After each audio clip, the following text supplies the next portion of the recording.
Amazing about the stock rise today is that essentially the headline should be stocks surge on the Treasury Secretary saying water is wet. All he's doing is entering a room of bankers and saying, hey, everybody, guess what? I've touched water and it's wet. I thought about the fact that China has all the manufacturing in the world, and I realized we probably shouldn't start a trade war with the folks who sell us the stuff that we use to make stuff.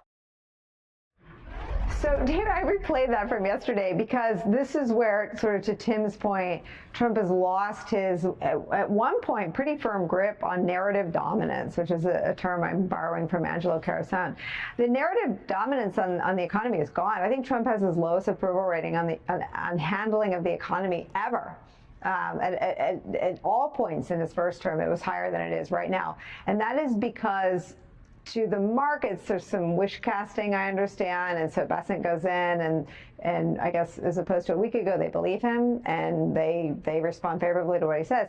But what shoppers, people that do the grocery shopping and the shopping for baseball uniforms and the shopping for all this stuff that families rely on being able to get in supply and at affordable prices from places like Walmart and Target and Home Depot is either not going to be there, according to those company CEOs, or it's going to be far more expensive.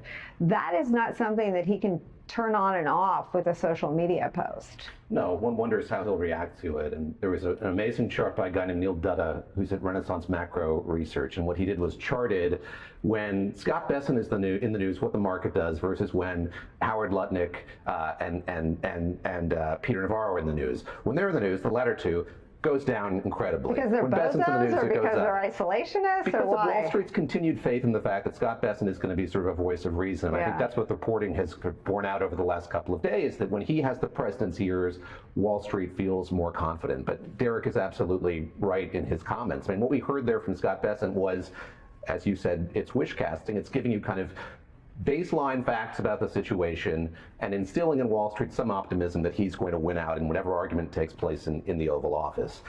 I think it's worth kind of sitting back and looking at the scenario as it exists now, and you hear from all manner of Chinese officials. They're willing to talk. I think that a senior official today said the door is open to talks if they have a more respectful President Trump who is clearer about his objectives. That phone in the Oval Office isn't ringing, and I think that's fundamentally the president's problem at this point. He thought that with all this braggadocio and all of this hubris, it was going to work, and China was going to break down and call, and that hasn't happened yet. And China's in a unique position compared to all these other trading partners that the U.S. has in terms of just the might of the economy, what the government is able to do vis-a-vis its economy.